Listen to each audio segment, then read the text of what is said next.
ए जादूगरनी मरखा, जल्दी बता मैं क्या करूं? सब घर वाले दरवाजे के बाहर खड़े मेरा इंतजार कर रहे हैं। मैंने कपड़े बदलने के बहाने अंदर से दरवाजा बंद कर रखा है। मुझे उनके साथ अकरम के घर जाना ही पड़ेगा। अगर मैं आमिल कामिल के इलाके में चली गई तो दफ्तर आमिल आबिदा मुझे गिरफ्तार कर लेगी। सब राज खुल जाएगा।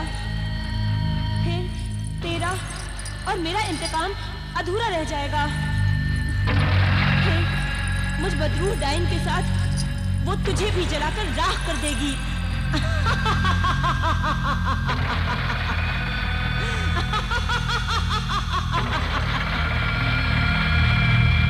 मुझे यहाँ फंसा हुआ देखकर तू हंस रही है। बेपरवाह, जलील, कमीनी, मतलबी जादूगरनी, याद रख ए जादूगरनी मरखा, याद रख। मैं भी जादूगर शहजादी शरारा गुल के साथ साथ बदरूह डाइन ही हूँ। मैं तुझे भी खा जाऊंगी। अगर मेरा 21वां शौहर ज़ीशान शादी की रात ही मर चुका होता तो मुझ में 21 मरे हुए शौहरों के रूहों की जादुई ताकत आ जाती। फिर मैं तेरी मोहताज नहीं होती। जल्दी कर, अब जल्दी कर।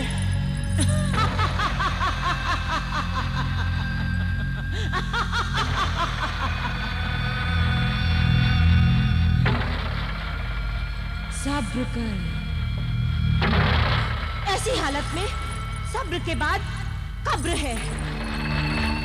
मेरा राज खुल जाएगा तो मैं मारी जाऊंगी। जल्दी से कोई रास्ता बता। देर न कर, बाहर वो लोग खड़े हुए मेरा इंतजार कर रहे हैं। जल्दी कर, अब जल्दी कर।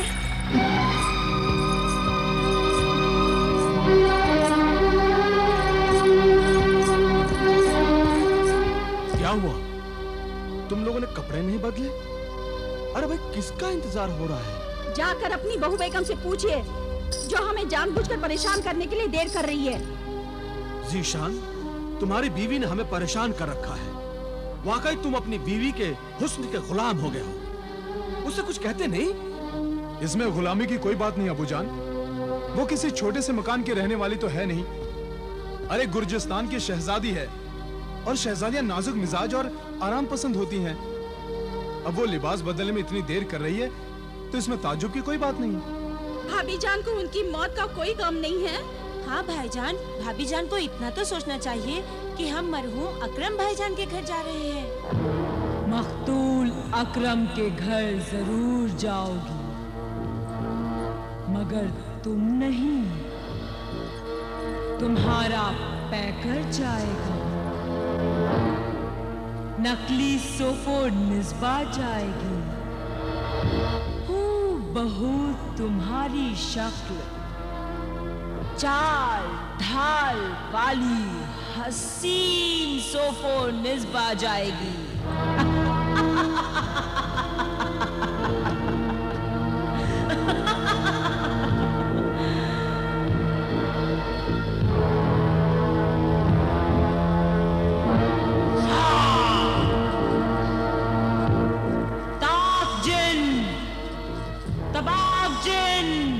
हाजिर हो।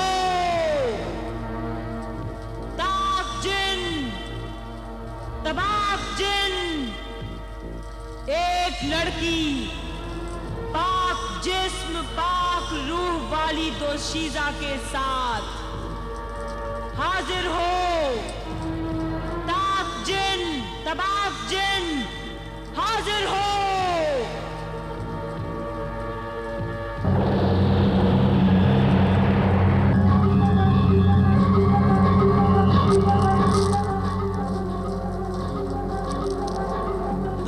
जिन हाजिर है। ऐ साहिरा मरिखा, ये ले पाक रूह और पाक जिस्म वाली दोशीज़ा। पाक जिन भी हाजिर है। हुक्म दे साहिरा मरिखा। हुक्म है, ठहरो।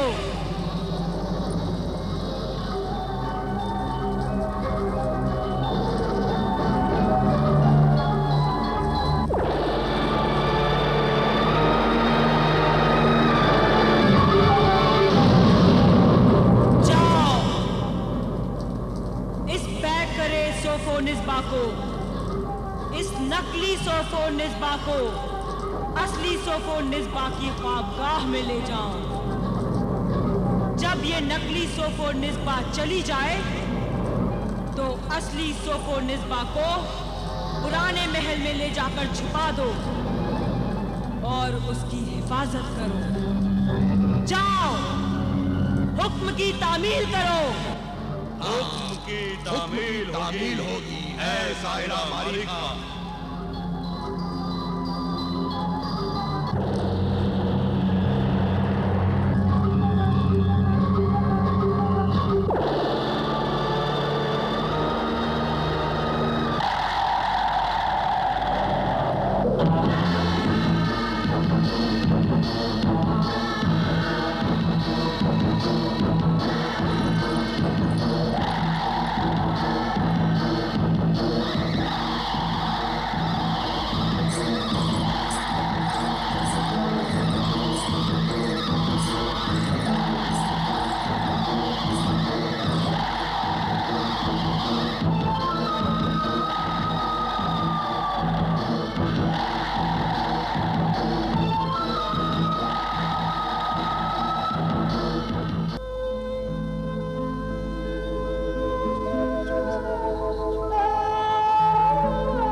आसमान में मुखबिर मददगार जिन तुम्हारे हुक्म का इंतजार कर रहा है और तुम यहाँ हैरान परेशान खड़ी हो। परेशान तो इस बात पर हूँ मैं भाईजान कि सोफो निस्बा तो निहायती पाक साफ है। उसके जिस्म में कोई बदरू नहीं है, उसका जिस्म भी पाक है। मैंने अपने इल्म की शुआओं से उसकी रूह को पहचान लिया है। इसका मतलब है जिशान सच कहते थे कि सोफो निस्बा तो जन्नत की हूर है, और मैं गलत कहती थी कि वो डायन है, बदरू है। या अल्लाह, ये कैसे गलतफहमी हो गई? जिशान मेरे बारे में क्या सोचते होंगे कि मैं सौतन बनकर पाक दामन सोफो निस्बा पर अपनी जलन हसद का कीचड़ उछाल रही हूँ। लेकिन बहन आबिदा, तुम्हारे इल्म की शौं ने देखा कि वो सही है और सोफो निस्बा का जिस्म शैतानी नहीं है, इंसानी है। तो फिर तुम्हारे मुखबिर ने ये कैसे इत्तला दी कि सोफो निस्बा बदरू डाइन है और उसे शरारा गुल का जिस्म मिल गया है?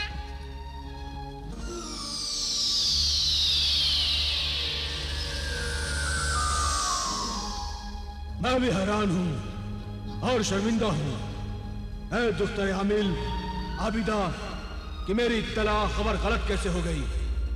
कोहिस्तान किले की शरारा गुल शहजादी जादूगरनी से लेकर जादूगरनी मरिखा के तहखाने तक की मालूमात मैंने और मेरे मुखबिर गुलाम जिन्नातों ने खुद की है। फिर इतनी बड़ी गलतफहमी कैसे हो सकती है? तुमने जो गलत मालूमात हमें दी है उसकी सजा तो हम भुगतेंगे।